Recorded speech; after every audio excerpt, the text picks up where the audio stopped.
लेकिन शेर का कोई इलाका नहीं होता है। वीर जो है वो है। अगर केहू चाहे कि वीरताई जाए के दुकान से खरीद ली तई नहीं हो सकत। वीरताई खून में पाई जाती है। कवि जी भाव में संकेत करते हैं वीर अभोरी के ऊपर एक लाइन किसे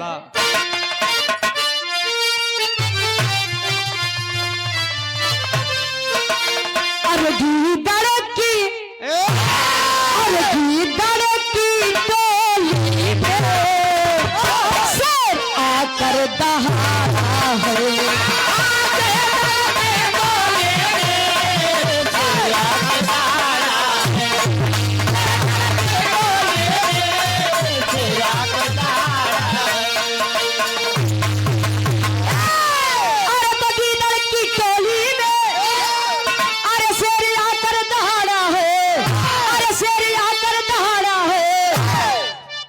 चढ़ी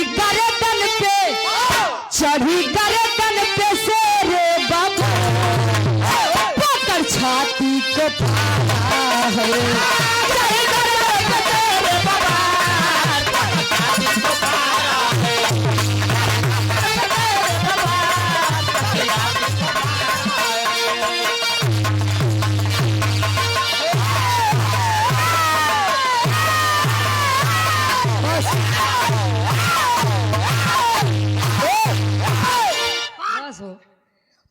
चढ़े गर्दन पे शेरे बबर पकड़ छाती को फाड़ा है। हमने विराट के कहानी के शुरुआत कवि जी यहीं से लेते हैं जौहरी छंद से। आओ गुरु जी।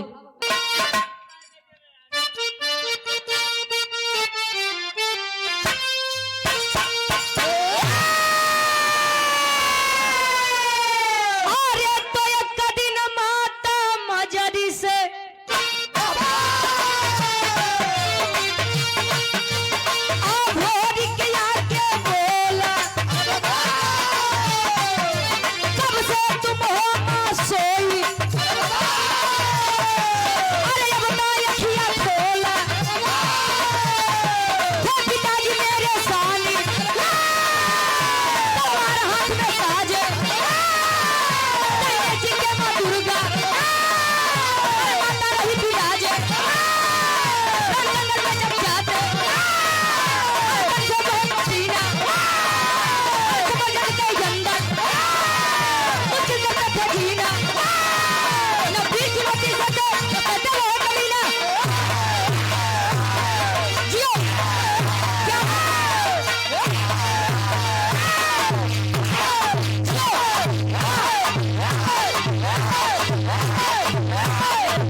बस जान गए प्रयागराज के तू शेर है। ए भैया कहानी के तनी ध्यान दे। वीर अभोरी माई गौरा और माई दुर्गा के चरण पे रोज जाए, रोज पूजा पाठ करे। माई दुर्गा नाई प्रसन्न भाई एक दिन जाग के बिलाप कर रहा है माँ, ए माँ जन्मदायिनी के बाद मैंने किसी को यदि माना है तो वो आप हो। मेरे पिताजी जब भी आपको जरूरत थी उन्होंने अपने जंघे के लहू से आपको संतुष्ट किया है, खून पिला करके खुश किया है। माई और नहीं के लइका हम वीर अभोरी हमार काहे नहीं विनती स्वीकार करत हूँ। माई दुर्गा प्रकट हुई कहीं बेटा मैं क्यों प्रसन्न हूँ मुझे यह नहीं समझ में आता। क्यों कहीं तेरे पिता वीर लोरी, तेरे जैसे वीर बच्चे का होने का क्या फायदा। कहीं क्यों जो आज तक अपने पिता का पिंडा दान न करवा सका। इतनी बतिया जब वीर अभोरी सुना जाई के माई मजरी से कहे माई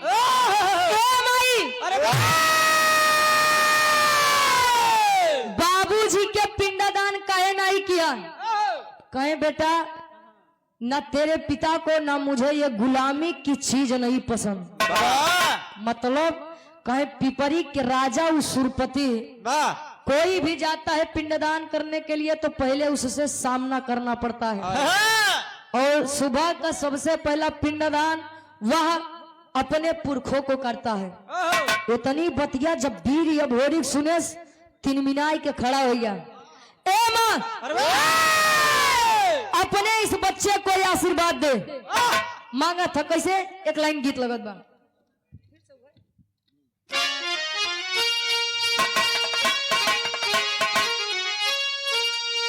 अरे बिरताई क्या मांगा रे, अरे बिरताई क्या मरे, हाय तिलकिया लगावा, हाय तिलकिया लगावा, हमार माई हमके रण में पठावा, हमार माई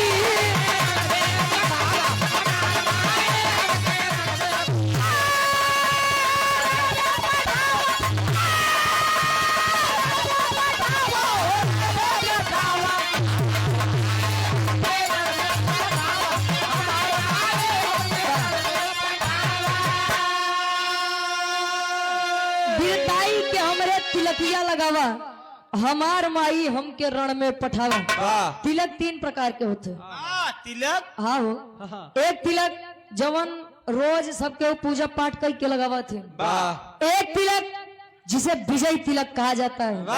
और तीसरी तिलक जवन शादी ब्याह के पहले चढ़त है। बर्बादी की शुरुआत होता है। तार शुरुआत होगी बने, चालू है तार तो बर्बादी। ए भैया, माँ से आज्ञा लेके चल दिया। कहा? ये बनारस के पावन धरती पे मुलाकात हुई। किससे मुलाकात हुई? गीत बदौत बा।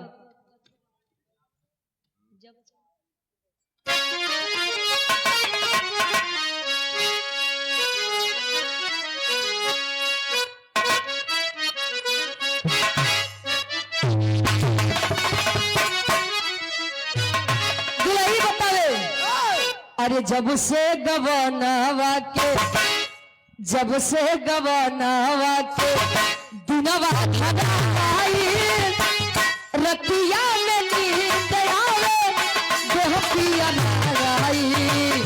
जब से गवानावा के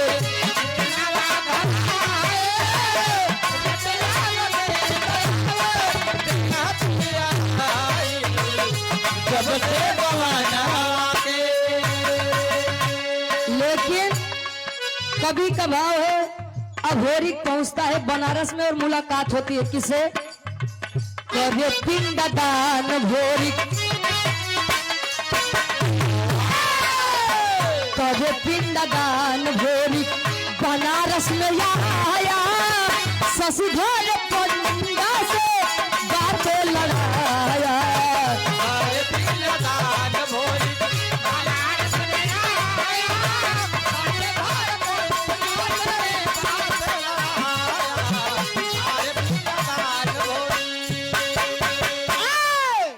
मुलाकात किया, बता रहा है कि स्वामी ए बाबा, हमरे बाबू वीर अभोरी के लइका हम वीर, हमरे बाबू वीर लोरी के लइका हम अभोरी पिंडादान करवावे आए बाटी गड़गौरा से। जब शशिधर पंडा इतनी बतिया सुने, कहे बेटा तू लोरी के बेटवा हुआ, केहू के बेटवा हुआ। यहाँ का एक नियम है, यहाँ का एक रिवाज है। कहे का? शशिधर पंडा 21 वर्षीय वीर अभोरी के समझावे। का समझावे?